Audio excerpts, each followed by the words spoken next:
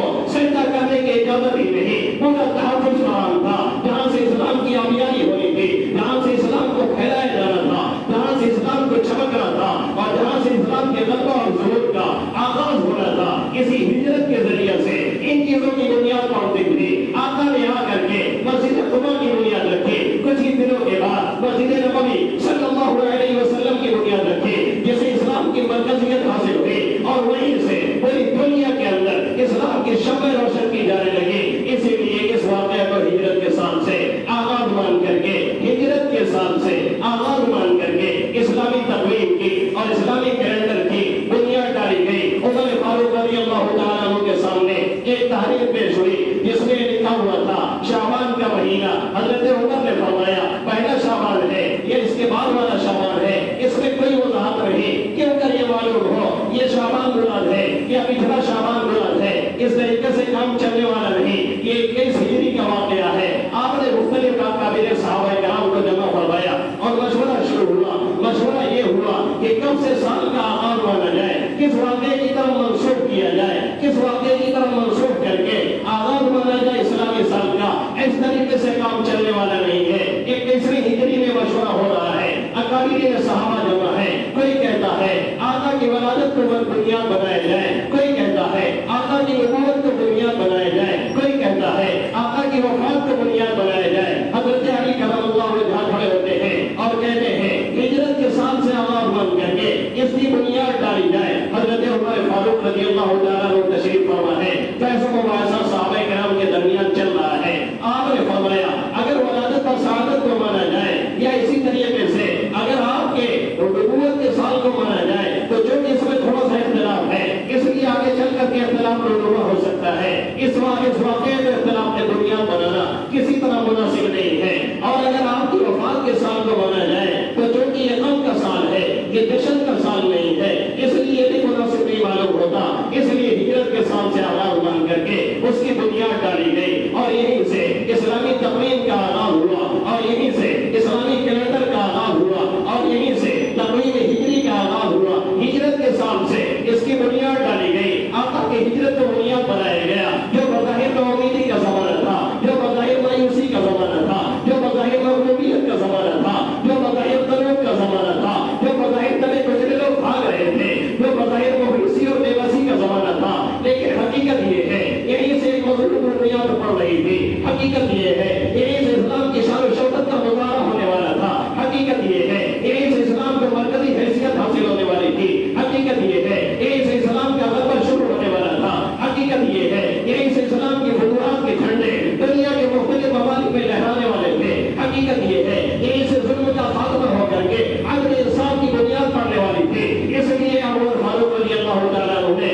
دوسرے تمام نظریات کو ریجیکٹ کیا اور ہجرت کے سال سے آغاز مان کر کے اس کی بنیاد ڈالی۔ پھر سوال یہ ہوا کس مہینے سے آغاز کیا جائے، کس واقعہ سے کیا جائے، یہ تو حل ہو گیا، کس مہینے سے کیا جائے یہ نہیں حل ہو رہا ہے۔ کسی نے کہا رجب کے مہینے سے، کسی نے کہا رمضان کے مہینے سے، اس لیے کہ رمضان مقدس مہینہ ہے، اسی میں قرآن نازل ہوا ہے۔ کسی نے کہا ربیع الاول کے مہینے سے، اس لیے کہ آقا مدنی صلی اللہ علیہ وسلم نے شروع ربیع الاول میں ہجرت شروع کی تھی، 8 ربیع الاول کا آقا مدینہ پہنچے تھے۔ کسی نے کہا ہجرت ہی کے زمانے کو بنیاد بنائی جائے، یہ چلتی رہی بات۔ حضرت عمر فاروق رضی اللہ تعالیٰ عنہ نے فرمایا ہجرت کے وقت کو بنیاد بنایا جائے، کیونکہ اگرچہ آقا مدنی صلی اللہ علیہ وسلم نے ربیع الاول میں ہجرت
اسی کو بنیاد بنایا اور کہا یہ اس کو آغاز مانا جائے محرم الحرام سے یہ مہینہ شروع ہوتا ہے. اگر آج تاریخ چینج ہوئی تو پھر ہمارے اسلامی سال کا آغاز شروع ہو جائے گا. ایسے میں ہمارا آپ کا فریضہ یہ ہے ہم اسلامی تاریخ کو یاد کریں, اسلامی مہینے کو یاد کریں. یہ فرض عمل کفایہ ہے. اگر سب لوگ انگریزی تاریخ کے چکر میں پڑ گئے اور سبھی نے اسلامی تاریخ کو بھلا دیا یا اسلامی مہینے کو بھلا دیا تو سب کے سب گنہگار ہوں گے. اس لیے کچھ لوگوں کو اسے یاد رکھنا, اسے محفوظ رکھنا یہ اسلامی فریضہ ہے. اس فریضے کو ادا کرنا ہماری اور آپ کی ذمہ داری ہے, کیونکہ ہماری بہت سی چیزیں اسی مہینے کی طرف اور اسی تاریخ کی طرف منسوب ہوتی ہے. ہمارا روزہ اسی مہینے کے اعتبار سے شروع ہوتا ہے, اسلامی تقویم سے شروع ہوتا ہے. ہماری عید اور بقرعید اسی مہینے سے شروع ہوتی ہے, اسی چاند سے شروع ہوتی ہے. ہمارا حج اسی چاند سے شروع ہوتا ہے اور ہماری بہت سی عبادات اسی چاند کے اعتبار سے وابستہ ہے. شمسی نظام سے بھی ہمارا تعلق ہے لیکن وہ ضرورت کی بنیاد پر ہے اور یہ اسلامی نظام ہماری ضروری ہے, ہمارے لیے ضرورت کی چیز نہیں ہے, ہمارے لیے لازمی چیز ہے. اس لیے اسے محفوظ رکھنا ہمارے اور آپ کے فرائض میں سے ہے. اور دوسری بات یہ ہے کہ ایک نئے سال کا آغاز ہو رہا ہے اور ایک سال جا رہا ہے. ہیپی نیو ایئر نہیں منانا ہے, یہ دھیان میں رکھنا ہے, اپنا محاسبہ کرنا ہے.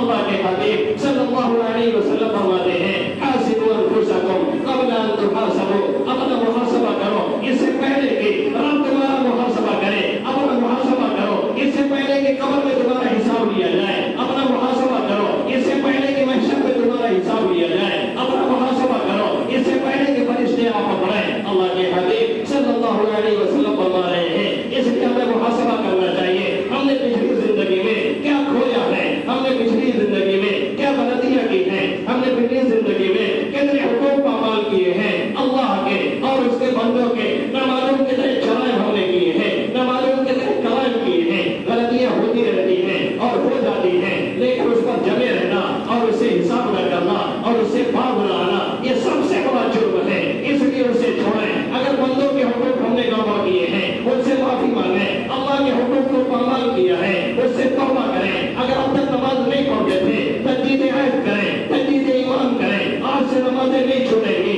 اگر اب تک روزے نہیں رکھتے تھے تجدید عہد کریں, آج سے روزے نہیں چھوٹیں گے. اگر اب تک جھوٹ بولتے تھے تجدید عہد کریں, آج سے جھوٹ نہیں بولیں گے. اگر اب تک ظلم و عدوان میں تھے تجدید کریں, آج سے ظلم اور سرکشی نہیں ہوگی. اگر اب تک حقوق مارتے تھے اپنے رشتے داروں کے اور قطع رحمی کرتے تھے, آج سے عہد کریں قطع رحمی نہیں ہوگی. اگر اب تک اولاد کے حقوق پامال کیے گئے, آج سے عہد کریں اولاد کے حقوق دیے جائیں گے. اگر اب تک باپ کے حقوق پامال کیے گئے, آج سے عہد کریں انشاءاللہ باپ کے حقوق ادا کیے جائیں گے. اگر پڑوسیوں کے حقوق پامال کیے گئے, آج سے عہد کریں انشاءاللہ کسی بھی پڑوسی کو اپنی ذات سے ذرہ برابر تکلیف نہیں پہنچے گی. یہ عہد کرنا ہمارا اور آپ کا فریضہ ہے. اور دعا پڑھنا اللہم ادخل علینا بالامن والایمان والسلامۃ والاسلام والجوار من الشیطان والرضوان من الرحمن. نئے سال کے آغاز میں صحابہ کرام ایک دوسرے کے دعا سکھلاتے تھے, اے اللہ اس سال کو ہمارے لیے امن اسلام کے ساتھ لے کر گیا, اپنی خوشنودی کے ساتھ لے کر گیا, شیطان سے بچاؤ کے ساتھ لے کر گیا. ہم بھی یہ دعا مانگیں, عربی میں نہ تو عربی میں مانگیں, عربی میں نہ تو اردو میں مانگیں. اور یہ یاد رکھیں موت کسی کو مہلت نہیں دیتی, کسی کو چانس نہیں دیتی, کسی کو موقع نہیں دیتی. جو صحیح کرتا ہے, جو کوشش کرتا ہے, جو محاسبہ کرتا ہے, جو تجدید کاری میں لگا رہتا ہے, جو اپنے محاسبے میں لگا رہتا ہے, اسی کو اللہ دنیا میں نوازتا ہے. اور آخرت بھی ایسے ہی لوگوں کی ہے. وَأَنَّ سَعْيَهُ سَوْفَ يُرَىٰ ثُمَّ يُجْزَاهُ الْجَزَاءَ الْأَوْفَىٰ وَأَنْ لَيْسَ لِلْإِنسَانِ إِلَّا مَا سَعَىٰ. انسان کو وہی ملے گا جو وہ کوشش کرے گا. جیسے محنت چلو گے, جیسی سوچ رہے گی, جیسی فکر رہے گی, جیسے اعمال رہیں گے, ایسے اخلاق رہیں گے,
ایک نئی